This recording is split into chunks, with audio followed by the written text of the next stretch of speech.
আরেকটা সেন্টেন্স নিয়ে আমাদের খুব কনফিউশন হয়, সেটা আমি তোমাদেরকে ক্লিয়ার করছি। দেখো কেমন, দ্য ম্যান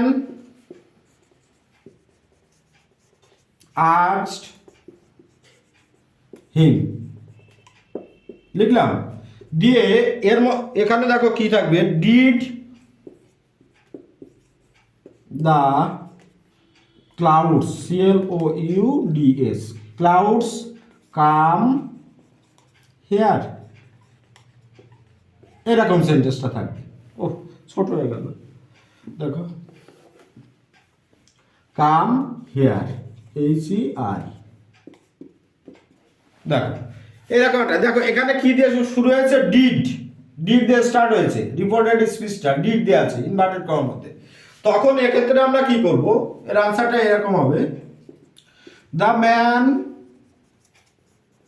আস্কড হিম, এবার দেখো ডিড আছে এখানে, WH ওয়ার্ড নেই, তাহলে আমরা কি দিয়ে যোগ করব, ইফ দিয়ে যোগ করব, ইফ। এবার দেখো সাবজেক্টকে দ্য ক্লাউডস, দ্য ক্লাউডসটা আমরা লিখি দ্য ক্লাউডস, ওকে। এবার এখানে এই যে ডিড আছে, আমরা ডুটাকে কি করেছিলাম, ওমিট করে দিয়েছিলাম, কিন্তু ডিডটাকে করতে পারবো না। ডিডের ফাংশন আছে, বিরাট ফাংশন। কেমন, ডিড পাস্ট ফর্ম, তাহলে আমরা এখানে কি লিখবো, যেহেতু পাস্ট টেন্স সেটা, তাহলে আমরা কি সেন্টেন্সে কনভার্ট করব, পাস্ট পারফেক্টে কনভার্ট করব।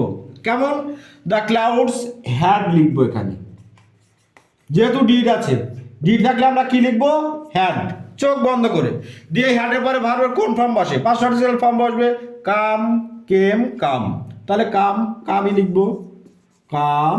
হেয়ার আছে, তাহলে হেয়ারের পরিবর্তে আমরা কি শিখেছিলাম, দেয়ার বসে, ফুল স্টপ, রাইট। দেখো খুব সুন্দর সেন্টেন্স। এই জাতীয় সেন্টেন্স কিন্তু তোমার মাধ্যমিক বলো, উচ্চ মাধ্যমিকে কিছু লিস্টেড এনলিস্টেড কোশ্চেন আসে তোমার টেক্সচুয়াল বেস, আর যে কোনো কম্পিটিটিভ এক্সামে এইরকম ধরনের কোশ্চেন দেয় মোস্ট অফ দ্য ডে। হ্যাঁ, তাহলে ঠিক আছে, আমি আরেকটা সেন্টেন্স লিখি। দেখো